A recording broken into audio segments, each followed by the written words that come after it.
What's up, Mob Crew? I'm Chris. In today's video, I go over some of the biggest unanswered questions in the Gabby Petito case, and I actually found answers to them. So please stay tuned. I go over that and much more in today's video. Thank you. Also, today's missing person case is Noah Clare. He was last seen in Gallatin, Tennessee. He'll be featured at the end of my video, so please stay until the end for that. Thank you so much. Welcome back to the channel, everybody, where we cover murder, mystery, to the paranormal. So what are some of the biggest unanswered questions revolving around Gabby Petito and Brian Laundrie? Also, they are in no particular order, but we'll start with what was actually recovered in the Big Sleuth Preserve. So early reports actually claimed that along with human remains, they said clothing was recovered as well, along with the dry bag. Since that time, there has been no reports of clothing, but what we know was actually found was some bones and a partial skull, along with the parents finding the dry bag with the notebook, and there is even a report of a gun being recovered. If you look at this picture of the dry bag close up, it does look like a box in the bag, and this could be a box to hold your gun in. Looking at this picture of a black box for a gun, it could be possible. We do know that Josh Taylor said that there was something written in the notebook, and it is salvageable, but we don't know what it is at this time. So question number 2.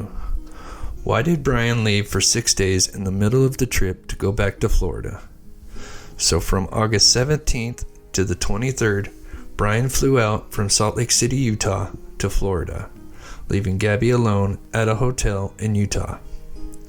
So what we learned from the attorney is that Brian needed to move stuff out of a storage unit locker to save money. But why people don't buy this story is, why would you spend money on a flight that would cost a lot of money just to save money on emptying a storage unit or locker? So just looking up into the average flight from Salt Lake City to Tampa round trip would cost $140 to about $250. And the average monthly cost for a 5x10 storage would be approximately $65 to $80 a month. So the reason why Brian was emptying the storage locker was because they were going to extend their trip for another month.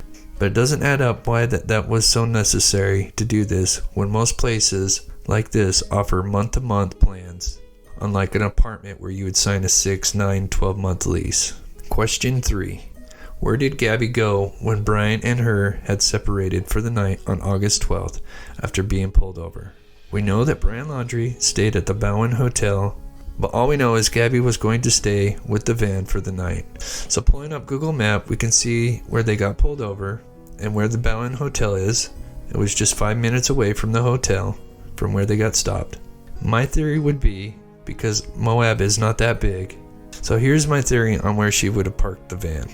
And honestly, I think it would have been just in the Boeing parking lot for 2 reasons. One is, you probably couldn't park like across the street in other parking lots because many places have a towing policy if you're not a customer.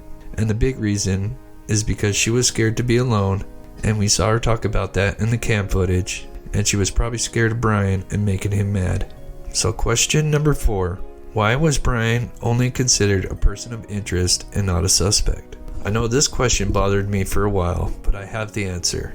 So looking at this quote from an attorney, it says a person of interest is somebody who may have info pertinent to a crime. They may not rise to the level as a suspect yet, whereas a suspect is a person authorities believe committed the crime. But look what I have highlighted at the bottom. This is a quote from a former FBI agent. He says, a person of interest is a euphemism for suspect. This label prevents police from having to backtrack in the event that a person of interest does not become a suspect. And that totally makes sense considering how much Northport police have been backtracking as of lately. So question number 5, and the biggest one. Why have they not gotten a DNA match when they have Brian Laundrie's partial skull? They have matched his dental records. Can't they just drill into a tooth and extract the DNA? Well, the answer is yes, and they can. And I have the answer as to why they have no DNA match. And this is going to sound kind of silly, but that is because they have not performed the DNA analysis yet. And that is why there is no match.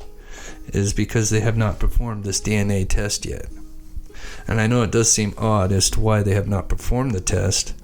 I can only speculate that they're waiting for the cause of death, and then they'll release the DNA along with the cause of death, which should be coming at the end of November, is the timetable that we've last heard.